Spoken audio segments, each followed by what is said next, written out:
Antes de leer la porción bíblica, incline su rostro y vamos a darle gracias a Dios. Padre, te damos gracias en estos momentos, Señor. Nos disponemos a leer tu palabra.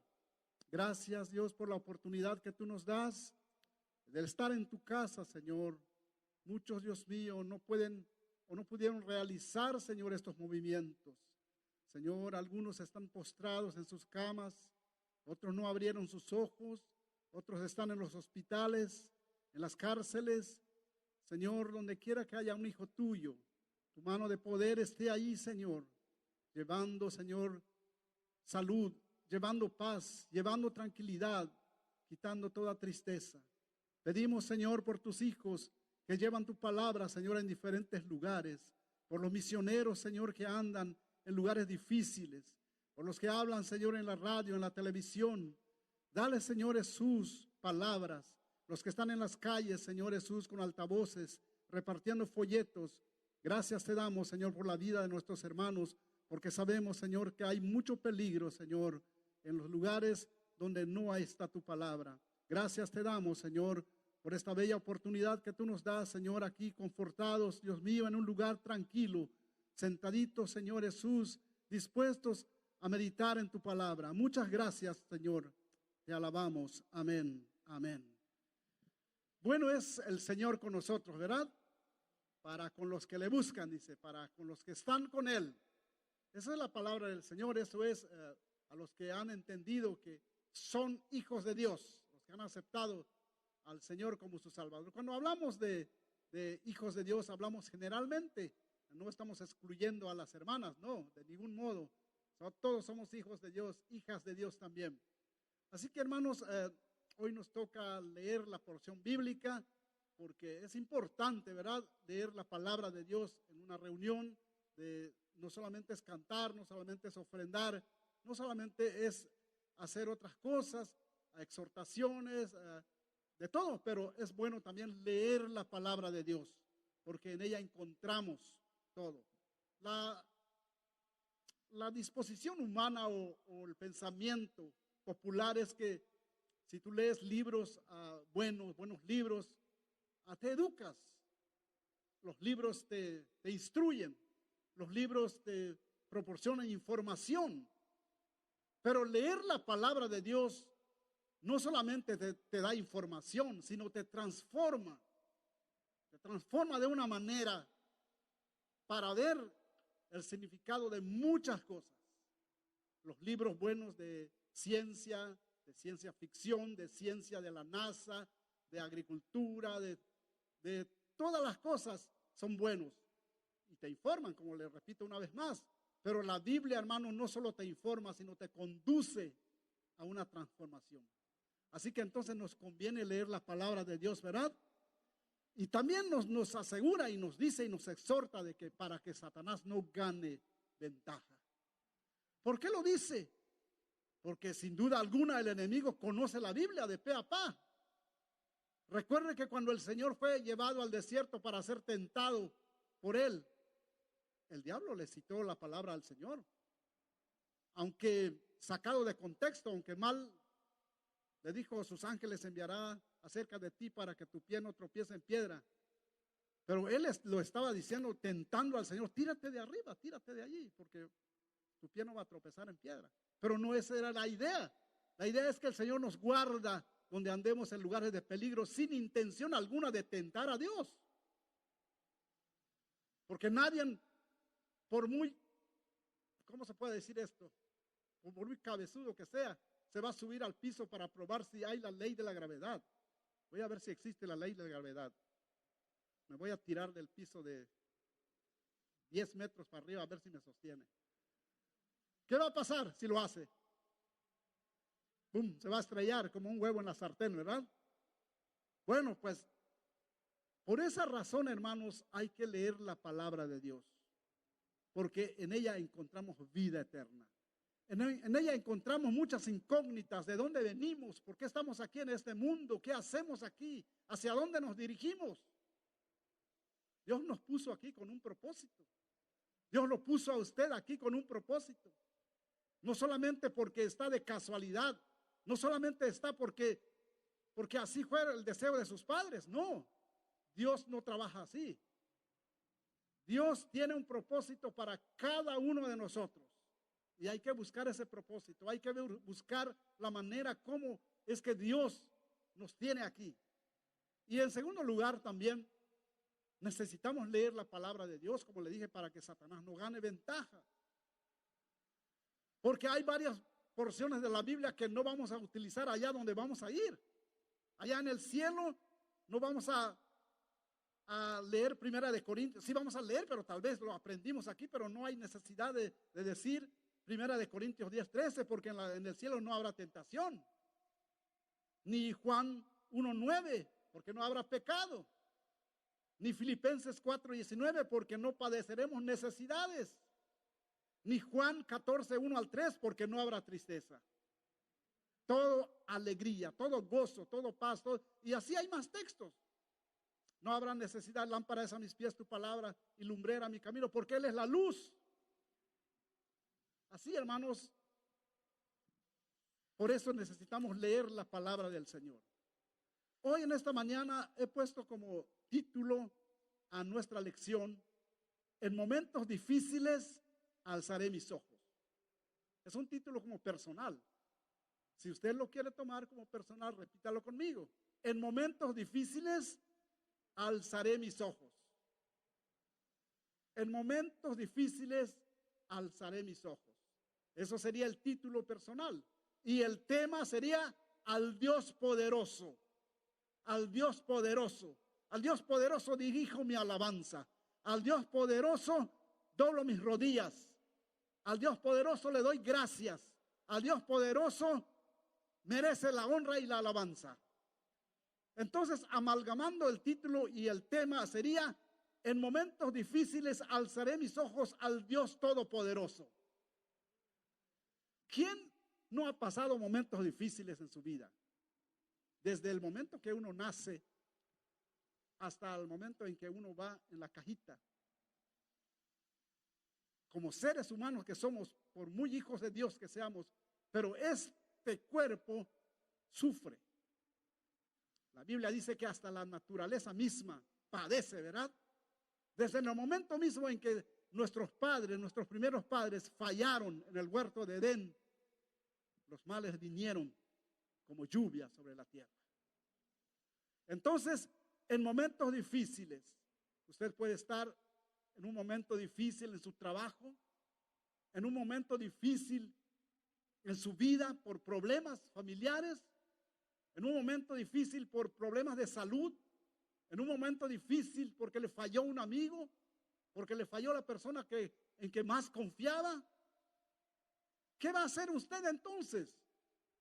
Alzaré mis ojos al Dios todopoderoso, al que no nos falla. La Biblia dice: aunque tu padre y tu madre, ¿qué? Te dejare. ¿Qué es la promesa del Señor? Él estará contigo. Él no te va a dejar. Él no te va a fallar. Entonces, con este título y este tema, en momentos difíciles alzaré mis ojos al Dios todopoderoso. Vayamos al Salmo 121.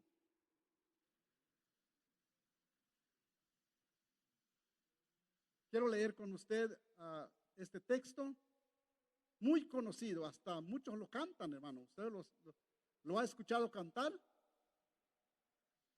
Muchos lo han cantado, todo el salmo se canta. Es un salmo muy precioso. Salmo 121. Y podemos poner este primer párrafo, este primer verso en los labios de David. Aunque la Biblia no dice si David escribió este salmo, pero sabemos que David fue un rey que padeció mucho dolor, mucho quebranto, mucho problema, ¿verdad? Lea conmigo este versículo. Alzaré mis ojos a los montes. ¿De dónde vendrá mi socorro? Mi socorro viene de Jehová, que hizo los cielos y la tierra. Aunque de repente termina, hay dos puntos, y así está en su Biblia cuando dice: alzaré mis ojos a los montes. Hay dos puntos ahí. Enseguida hay dos como ganchitos, que son signos de interrogación, son signos de pregunta, que dice, ¿de dónde vendrá mi socorro? Y enseguida otra respuesta, una respuesta que sale espontáneamente, mi socorro viene de Jehová. Y allá hay un signo de admiración más. ¿Quién es este Jehová que hizo los cielos y la tierra? No es cualquier diosito como mucha gente lo escribe con D chica. No es cualquier Dios que nos hinquemos a adorar, que no nos escucha. No es de madera, no es de yeso, no es de piedra, no es de metal, no es de nada. Es un Dios poderoso. Es un Dios que hizo los cielos y la tierra. Entonces, ¿vale la pena confiar en este Dios? Amén. ¿Vale la pena alzar los ojos a Él? Porque Él es un Dios todopoderoso. Si dijéramos que David escribió este salmo, pudiéramos pensar entonces que David escribió este salmo cuando vivía uno de los momentos más tristes de su experiencia. A mí me gusta cuando estoy estudiando la Biblia hacer apuntes, apuntar un montón, aunque no vamos a hablar mucho de eso, vamos a leer algunas partes. Me gusta escribirlos y repetir otra vez los mensajes, porque es un poco difícil estudiar la palabra del Señor y con una mente barata que tengo, pues no se me queda todo como esponja. Pero hay mucha gente que lo admiro mucho, como el hermano Yela y como otros hermanos, el hermano Motesi, que leen la Biblia y lo dicen sin mirarlo. Como aquel hermano, no sé si es el hermano Darío, no sé quién, que es el que vino una vez con el pastor Monsiváis, hasta regañaba a los que quería que leyeran porque él los pone a leer y no pueden, y él lo lee sin verlo. Y mire, cuánta admiración hay en esas personas con un cerebro de esponja, ¿verdad? Pero de todos modos, hermanos, le agradecemos al Señor con lo que nos bendice, con lo que nos da. Siempre Él es un Dios que da bendición sobreabundante. Así que apuntando esto, entonces, cuando David escribió este salmo, si él lo escribió, vivía uno de los momentos más tristes de su experiencia. Su gran amigo y consejero, el profeta Samuel, ha muerto. Gran profeta y gran juez, Samuel ha muerto. Ya no hay con quién ir a consultarle, ya no hay con quién ir a preguntarle todas las cosas que vienen en contra de David. David se encontraba atribulado, atravesando el gran desierto de Param, cruzando el torrente de Cedrón hasta llegar al monte de los Olivos. Esto sucedió siglos antes que el Señor también fuera un día al monte de los Olivos a orar por el gran peso que estaba sobre de él. ¿Cuál era ese peso que estaba sobre el Señor? Nuestros pecados. Padre, si fuera posible, pase de mí esta copa, pero que no sea mi voluntad sino la tuya. Mire, ¿qué es la causa por la cual David iba llorando, iba atravesando el desierto hasta llegar al monte de los Olivos? Estamos hablando del libro de 2 de Samuel, capítulo 15, usted lo puede leer con más tranquilidad. Perseguido por su propio hijo Absalón. Absalón y Ahitofel, el consejero de palacio, conspiraron contra David. Ahitofel, un consejero de palacio, está en contra de David. Samuel ha muerto. David se siente abandonado. Absalón no solo se atrevió a ir contra su padre, sino contra lo establecido en las leyes terrenales y celestial también, porque no hay autoridad sino de parte de Dios, y las que hay por Dios han sido establecidas, nos escribe el apóstol Pablo en Romanos 13. Absalón se atreve a atentar contra las leyes establecidas terrenales y contra las celestiales, contra su propio padre. La línea de sucesión, a Absalón le correspondía ser nominado como tercero en ocupar el reinado.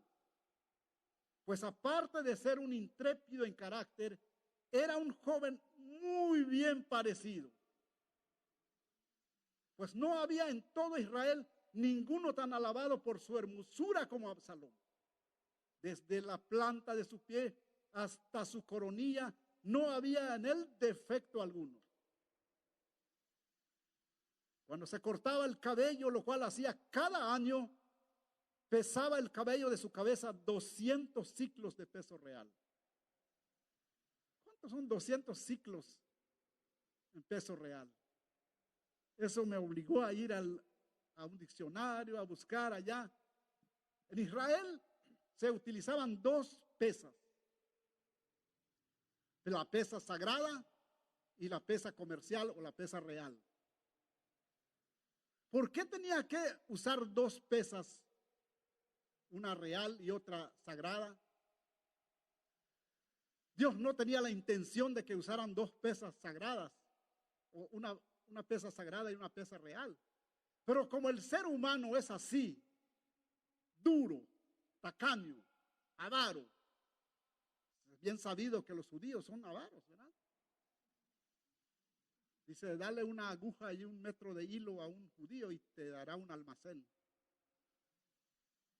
Mire, son avaros. No sé si se acuerda usted una vez que el hermano de Esaú dijo una anécdota de un judío, un mexicano y un americano que habían ido a tomar café en un lugar. No sé si se acuerdan. Que al americano se le cayó una mosca, y el americano tiró el café y fue y pidió otro. El mexicano, con la mosca adentro, nomás lo coló, le quitó la mitad y le metió agua y le metió azúcar y así lo tomó. Pero el judío agarró a la mosca y lo exprimió y le dijo, suelta lo que en mi café has tomado. Mire, ¿son avaros o no?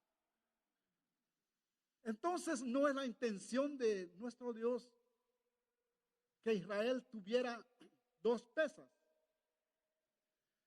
Era tan profusa la cabellera de Absalón. Mire la belleza que él tenía, este hombre, cómo lo describe la Biblia. No había nada para Hollywood, desde la planta de su pie hasta la coronilla de su cabeza.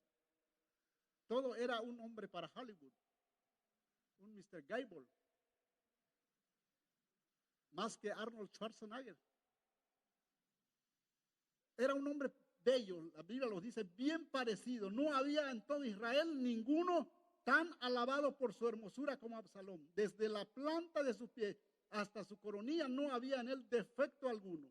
Cuando se cortaba el cabello, lo cual hacía cada año, pesaba el cabello de su cabeza 200 ciclos de peso real, es decir, 1,5 kilos en occidente. Mire, ¿cuánto pesaba su pelo? Todo enroscado estaba, bien como nuestros hermanos salvadoreños, a veces algunos los veo allí con su pelo así enroscados, o los de Honduras, o los de Cuba, los caribeños, mejor dicho.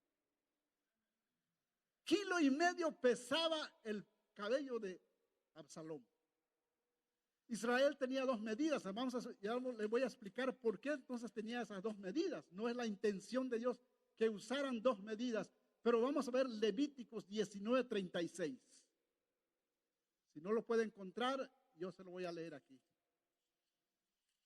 19:36. Dice, balanzas justas, pesas justas y medidas justas tendréis. Yo, Jehová, vuestro Dios. Mire, que los saqué de la tierra de Egipto. Israel es un pueblo escogido. Egipto no lo fue. Entonces en Egipto el comercio era como acá, como en mi país, México. Las balanzas eran prostituidas, eran manipuladas. Y en Proverbios 20:14 nos dice, el que compra dice, malo, malo, malo es. Pero el que vende dice, no, es bueno, es bueno, es bueno. El que vende quiere venderte. Si usted va a comprar 1 kilo de tortilla, yo me quedo mirando a la muchacha que lo está despachando. Como está al revés la báscula, pone como si fueran 1,000 gramos, pero son 900 gramos. Robándote 100 gramos de tortilla. Y una vez se lo comenté, como ya tenía confianza con la señora que nos vendía tortilla. Mi esposa lo conoce desde que eran lidias. Y le dije, ¿por qué no lo pone exacto? No, si está exacto. Digo, si vinieran los de básculas y medidas, pesas y medidas, le van a decir que no son 1000 gramos, son 900 gramos. Ah, usted sabe mucho. Pues yo tuve un comercio también y yo sé manejar la báscula, le digo.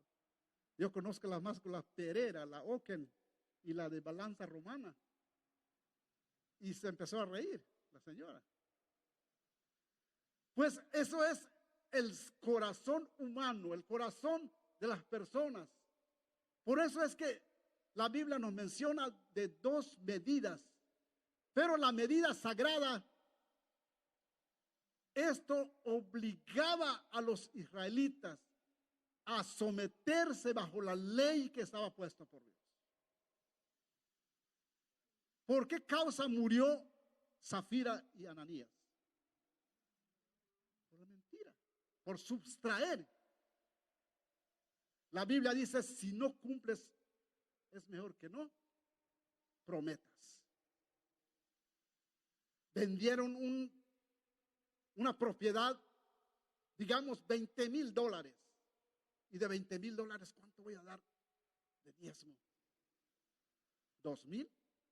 Es mucho. 2,000 puedo comprar un carrito de medio uso. Vamos a dar 500. Ok. Aquí está Pedro. Aquí están los 500 pesos que le corresponde a lo que vendimos. ¿Engañaron a Pedro?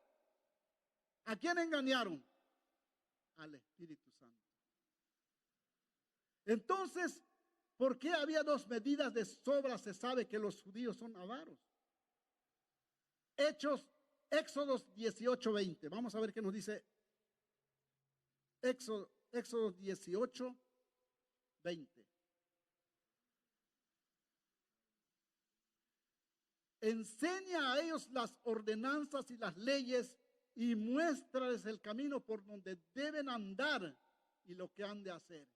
Además, escoge tú entre todo el pueblo varones de virtud, temerosos de Dios, varones de verdad, que aborrezcan la avaricia, y póngalos sobre el pueblo por jefe de millares, de centenas, de 50 y de 10. Mire, gente que sea libre de ¿qué? De avaricia. Gente que sea recto. Gente que no tenga pensamientos, ambigüedad en su pensamiento.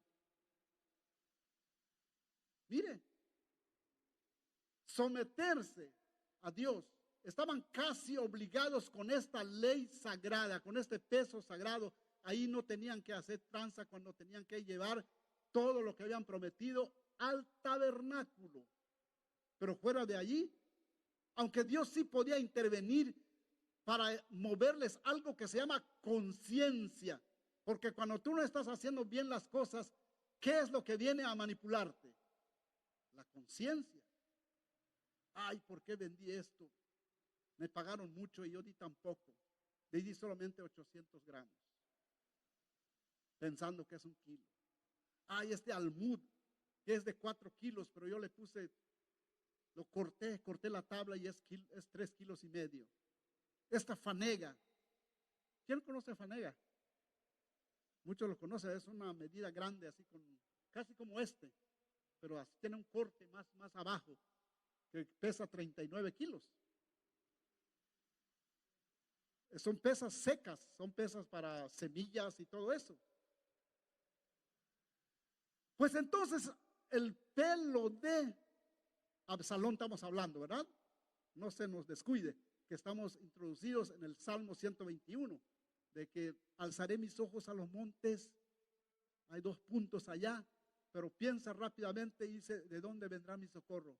Y luego dice, mi socorro viene de Jehová, que hizo los cielos y la tierra.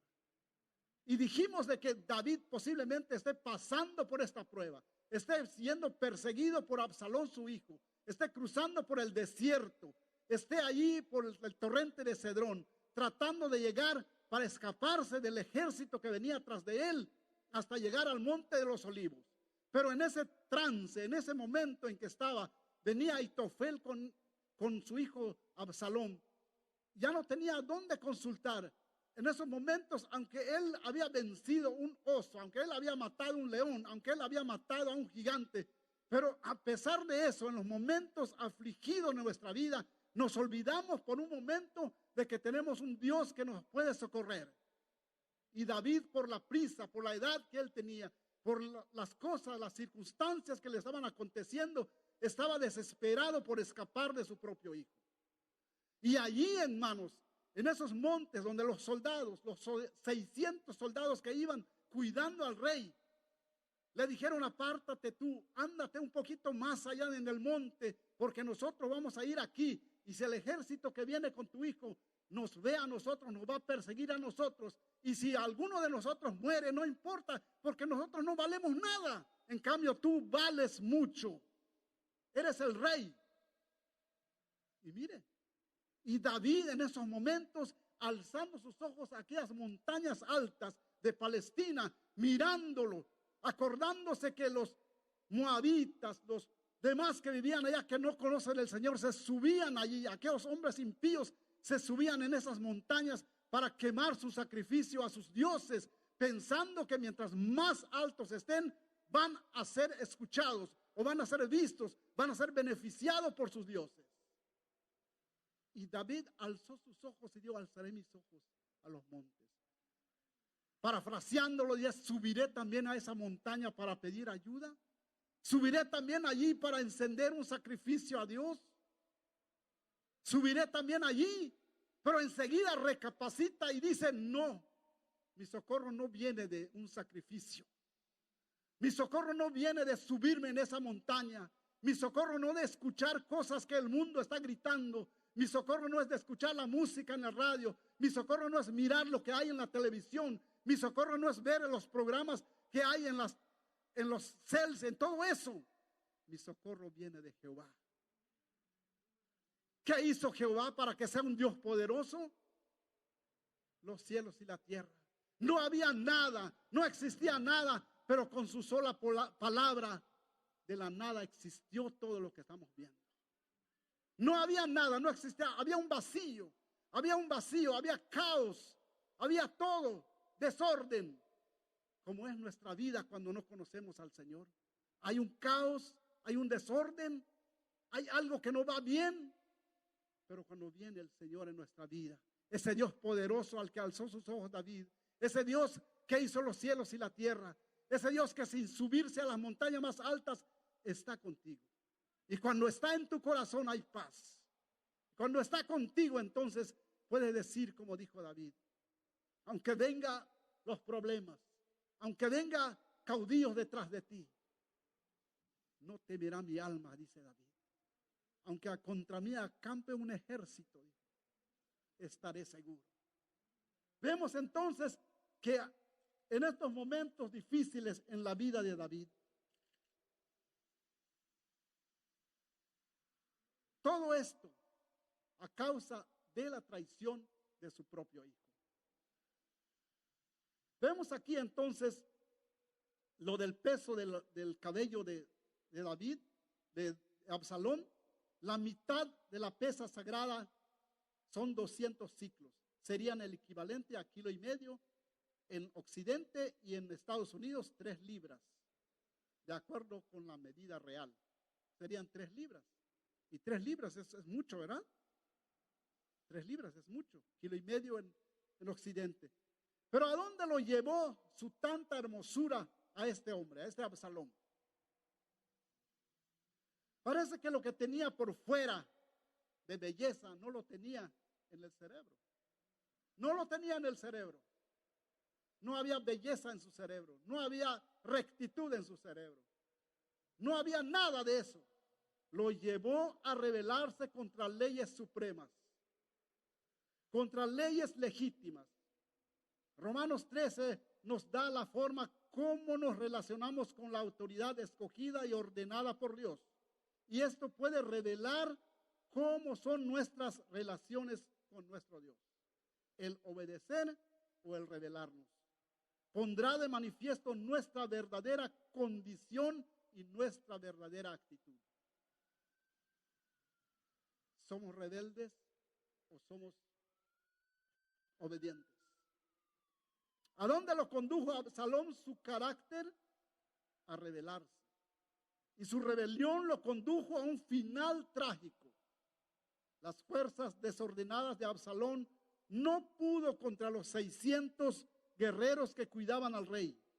Al huir Absalón de la batalla, su profusa cabellera se trabó en un árbol espinoso del bosque y hasta ahí terminó su osadía. Hasta ahí lo condujo su rebelión.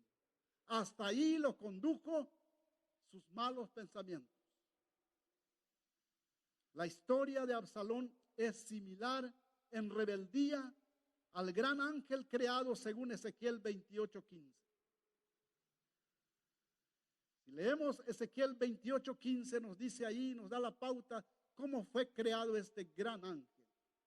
Pero se llenó de orgullo, se llenó de rebelión y quiso ser más que su creador. Y sabemos la historia, cómo acabó. Vemos entonces la apretura en que estaba el rey David. Si lo comparamos con nuestra vida actual en pleno siglo XXI, todo esto que estamos leyendo sucedió, es una historia real. Hace más de 6,000 años que pasó todo esto. ¿Cómo te sentirías tú si las personas a quien más amas y a quien más pones tu confianza te abandonan, te traicionan y se disponen a luchar contra ti? Muchos de nosotros queremos a nuestros hijos, queremos a nuestros sobrinos, a nuestros nietos, a nuestros familiares. Pero si alguno de estas personas vienen contra nosotros, si le hemos depositado toda nuestra confianza, y no solamente estoy hablando de cosas baratas, de chismes como lo que ocurre en mi país, en México. Dice que Yucatán es el país de los chismes. Los vecinos dicen que tienen las orejas más grandes porque quieren escuchar lo que sus vecinos dicen. Por eso hacen las albarradas de 1,5 metros, porque es la medida para escuchar. No hay ni una albarrada más de 1,5 metros. Dice, porque allí es fácil escuchar lo que sucede, lo que dice. Pero también una pedrada es peligroso, ¿verdad? Si le ven allá la cabeza de los yucatecos, como es más que los demás mexicanos, dicen que no fallan una pedrada contra ellos. Mire, David se sentía solo, aunque tenía los 600 guerreros con él. Pero ¿qué podía hacer contra todo un ejército capitaneado por Absalón, su propio hijo? Humanamente hablando, no había escape. Humanamente hablando, no había forma de escaparse. 600 soldados. Pero estamos hablando de 600 y con estos 600 iban 30 guerreros escogidos por David. Y dentro de estos 30 hay 3 mayores que estos 30.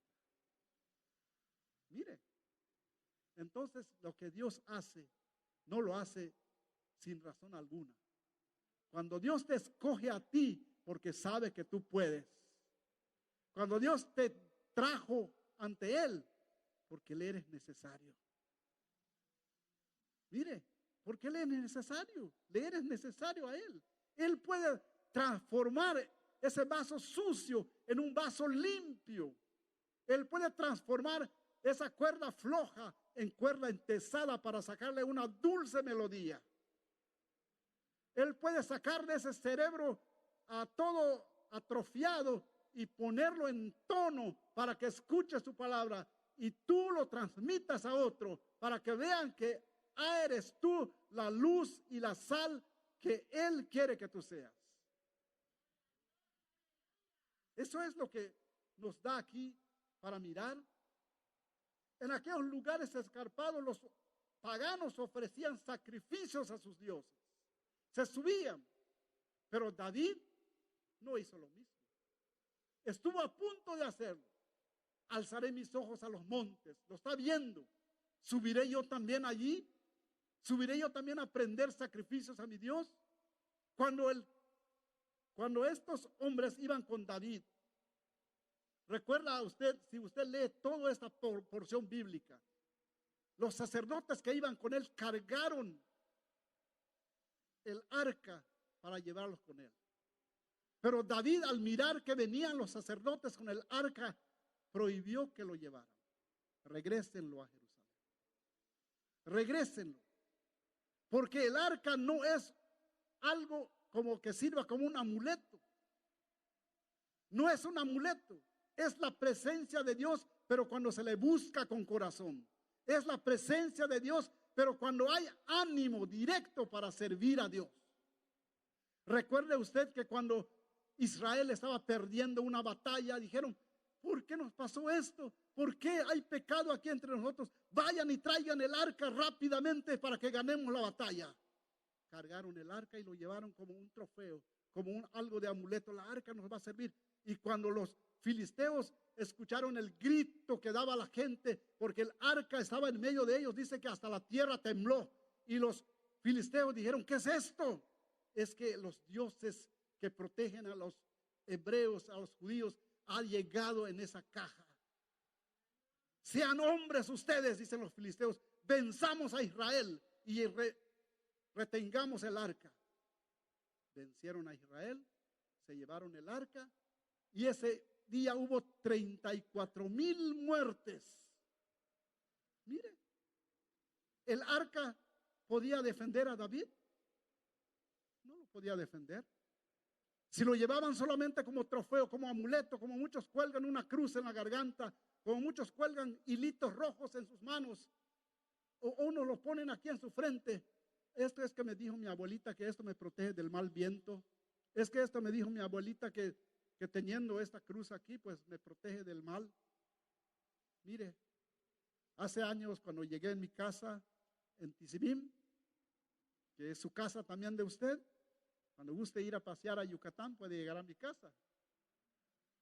Cuando cerré la puerta, ya se había ido mi suegra, mis suegros se habían ido a su casa. Cerré la puerta, veo una cruz detrás de la puerta de palma. Y otro estaba así, y otro, 3 en cada puerta había uno. Y me dice mi esposa: mira, pues sí, ¿qué esperas? Mi esposa lo quitó y lo guardó hacia abajo. Cuando venga mi mamá se lo doy. ¿Te va a proteger una palma de guano? Tal vez del calor, sí. Tal vez del calor, sí. ¿Se acuerda de Jonás? Cuando creció la palma de esas hojas grandes sobre él, y hasta se sentía confortado. Se subió arriba para ver a qué horas va a empezar a caer el fuego de Dios sobre Nínive. Sentadito estaba allá. ¿A qué horas va a actuar el Señor? Yo ya les prediqué, pero pues allá ellos, si no se arrepintieron, que se mueran. Mire qué mensajero, ¿verdad? Predicando para que no se salven. Lo contrario de predicar para que se salven. Se sentó allí, pero Dios había preparado un gusanito que le mordió aquello y aquel árbol se secó inmediatamente. Era tanto el coraje de Jonás que el Señor le dijo: tú trabajaste en esto para que viniera a protegerte. No, pues ni tú trabajaste para que Nínive estuviera así. Yo soy el Dios Todopoderoso, parafraseándolo, diría el Señor: pues así como tú estás esperando que mueran, tú eres el que estás próximo a morir. Porque si no se cuidaba del calor del sol, ¿qué le iba a pasar? Una insolación tremenda, ¿verdad? Como me pasó cuando fui a Yucatán, tuve que ir a parar hasta el médico. Andaba, no podía pararme, venía yo de Cancún ese día y le digo a mi esposa: vamos directo con el doctor porque yo estoy echando fuera mis cosas que suceden, ¿verdad, hermanos? Y el doctor me dijo: mira, ahí está otro uno allá en el cuarto, ese viene de Texas, también se está deshidratando. Y me puso una aguja aquí en la izquierda y otro aquí en la derecha. Hice como 3 horas con el doctor. Así le iba a pasar a Jonás si no había suero, si no hay nada, si no estaba un Dios con él para protegerlo. Pero como estaba el creador de los cielos y la tierra con él, logró salirse. Mire, aquellas imponentes montañas, David pensó: alzaré mis ojos a los montes. En otras palabras, yo ¿también subiré a esa montaña como lo hacen los demás?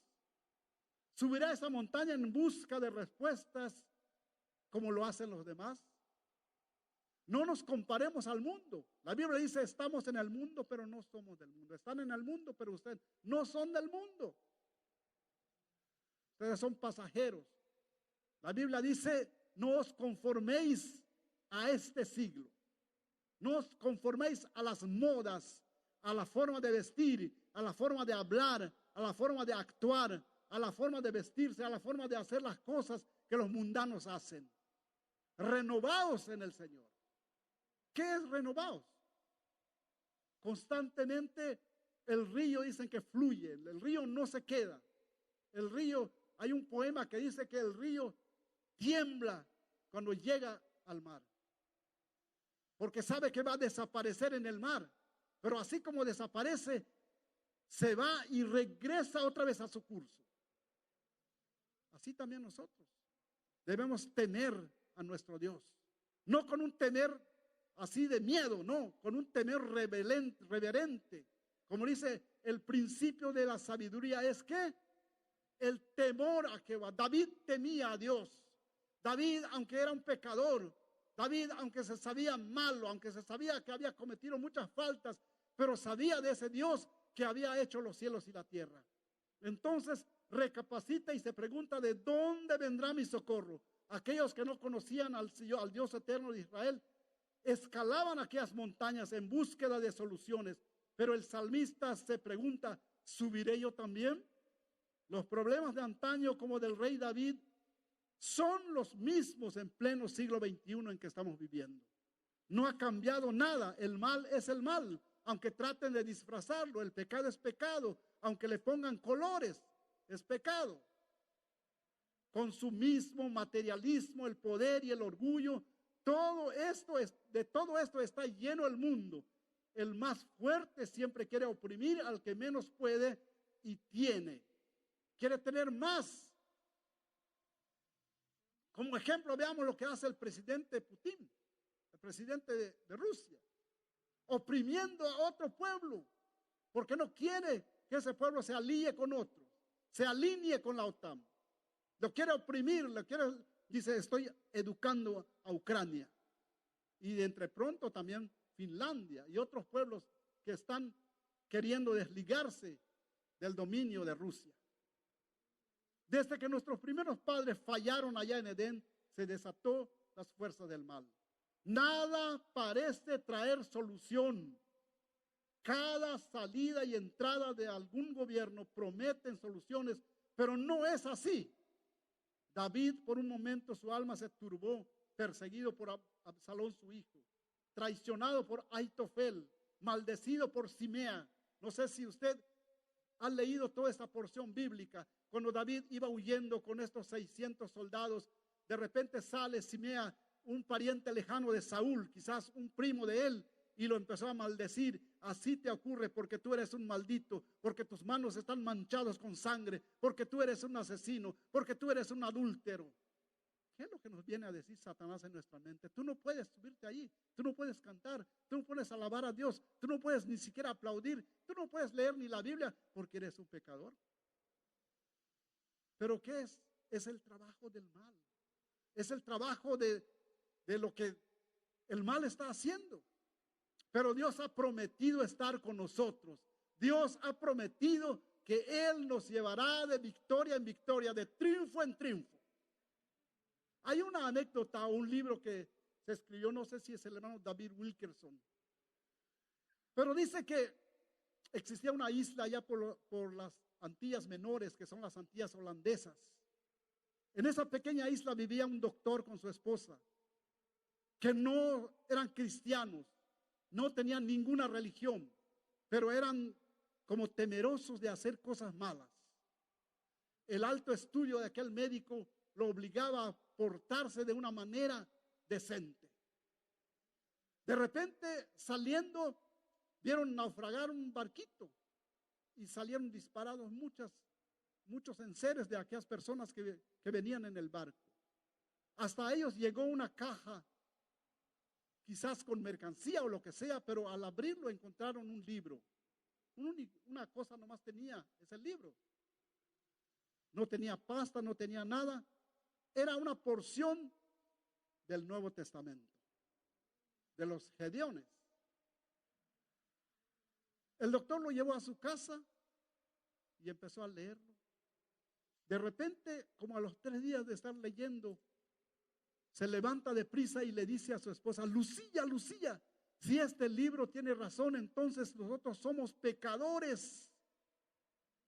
Somos pecadores. Porque aquí está diciendo que somos pecadores. Por cuantos todos pecaron, están destituidos de la gloria de Dios. Y su esposa le dijo: tranquilo, pues si lo está diciendo, si ese libro lo dice, pues está bien. Y siguió leyendo el Señor.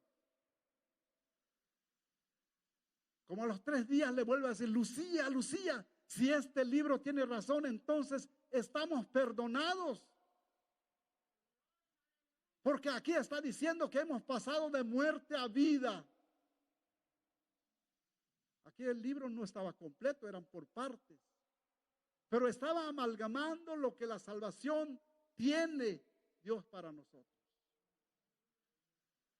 Y su esposa le dice: tranquilo, si la Biblia lo dice, si ese libro lo está diciendo, pues entonces tiene razón.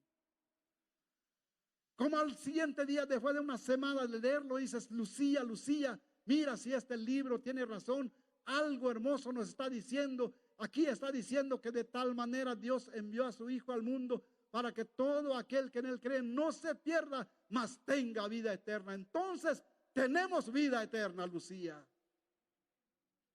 Los dos alabaron al Señor, mire, se entregaron al Señor sin que haya nadie que les predique. Y nosotros aquí, hermanos, ¿cuántos predicadores nos han hablado de salvación? De muchas medidas, de muchas alturas, de mucho peso, gorditos, flaquitos, chaparritos, altos, unos que hablan recio, otros que hablan despacio, pero todos sacan palabra de Dios para nosotros, para nuestro corazón. Aquella pareja recibió al Señor y se entregó a ellos solamente por medio de este libro. Entonces, ¿hay razón de estudiar la palabra de Dios? Si hay razón, entonces, como dijimos en el título, en momentos difíciles alzaré mis ojos al Dios Todopoderoso.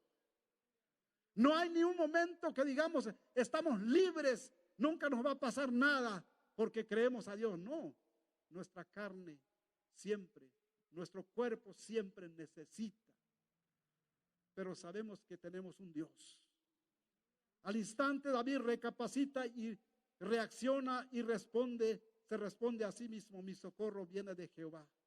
El poder de Dios puede convertir a los 600 guerreros en miles, y los problemas, aunque sean como gigantes ante el eterno Dios, no es nada. Él aumenta y Él disminuye con su poder. Él aumenta y Él disminuye con su poder. Así le dijo a Elías: anda en esa casa donde hay una viuda. Y le dijo a aquella viuda: Elías, quiero que me traigas un vaso de agua y una torta. Y aquella viuda le dice: pero Señor, no tenemos más que un puñado de harina y un poquito de aceite. Y mire, la sequía está aquí. Voy a traer unas maderas para hacer esa única torta para mí y para mi hijo, y después nos moriremos. Pero Elías le dice: no va a faltar nada si tú preparas primero para mí esa torta. El Señor aumenta, el Señor disminuye. ¿Aumentó aquí harina o no lo aumentó? 6 meses apenas había comenzado la sequía, pero por 2 años y medio aquella harina en la vasija nunca dejó de existir. El aceite casi al final, por 2 años y medio comieron Elías, la viuda y su hijo. Aquellos 600 soldados, y dijimos que habían 30 entre ellos, y dijimos que entre los 30 habían 3 mejores.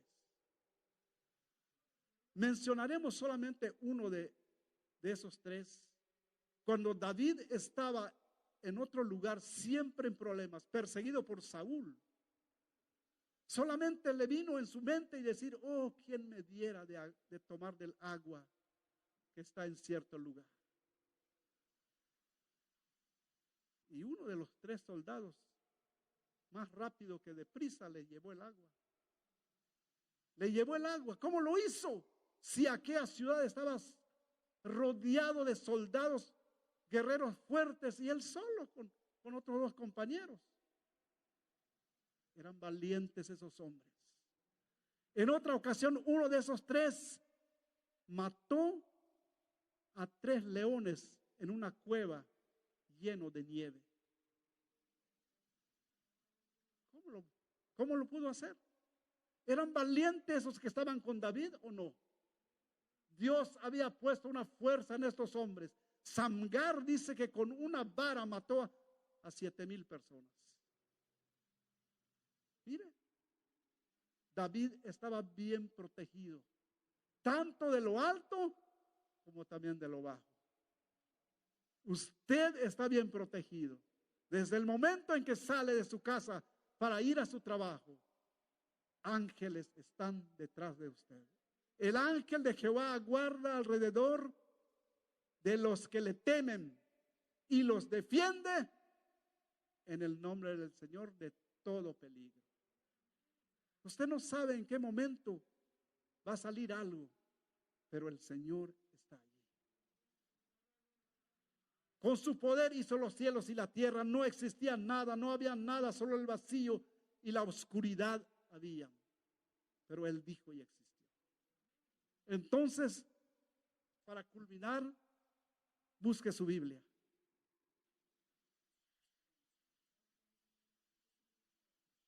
(121) dice de esta manera: alzaré mis ojos a los montes. ¿De dónde vendrá mi socorro? Mi socorro viene de Jehová, que hizo los cielos y la tierra. No dará tu pie al resbaladero, ni se dormirá el que te guarda. He aquí, no se adormecerá ni dormirá el que guarda a Israel. Jehová es tu guardador, Jehová es tu sombra a tu mano derecha. El sol no te fatigará de día, ni la luna de noche. Jehová te guardará de todo mal. Él guardará tu alma. Jehová guardará tu salida y tu entrada desde ahora y para siempre. Amén. No es de solamente 4 horas. No es de solamente decir, porque vas a ir a la iglesia, te voy a ayudar, te voy a guardar. No es de solamente decir, bueno, de 6 de la mañana a 6 de la tarde te voy a guardar. Desde ahora y para siempre. Desde en el momento mismo en que tú pones tu confianza en Él. Desde antes que tú seas una cristiana, un hijo de Dios, Él te ha guardado sin que tú te des cuenta. Por esa razón es que estás aquí. Por esa misma razón es que puedes alzar tus manos. Por esa misma razón puedes doblar tus rodillas. Por eso esa misma razón puedes alabar y bendecir el nombre del Señor. Orar por otras personas. Orar por tu vecino. Orar por tu familiar. Porque Dios te ha dado ese poder y ese derecho. Póngase de pie y vamos a darle gracias al Señor. Padre, te damos gracias. Tú eres, Señor, ese mismo Dios del ayer, de hoy y de siempre. Tu poder no ha menguado, Señor. Tu poder nada lo puede detener, siempre y cuando, Señor, estemos a cuentas contigo. Tu promesa es fiel, así como protegiste a tu hijo David, a tu siervo, al dulce cantor de Israel, contra aquellos que venían contra él, Señor, así también nos proteges. Gracias te damos, Señor Jesús, por todas las bendiciones que tú tienes para nosotros. Gracias, Señor. No hay palabras, Dios mío, con que decirte cuánto agradecemos, Señor, estos momentos. Gracias te damos. Quizá en nuestros medios hay alguien, Señor, que todavía no te ha conocido como un Dios todopoderoso, como un Dios todo suficiente, como un Dios omnisapiente, como un Dios que lo mira todo. Pero, Señor, esta es la oportunidad para que tu hijo o tu hija, Señor, te conozca.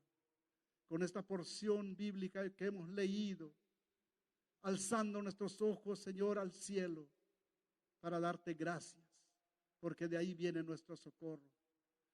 Nuestras tribulaciones, Señor, se irán cuando ponemos nuestra mirada en ti. Gracias, Señor. Gracias.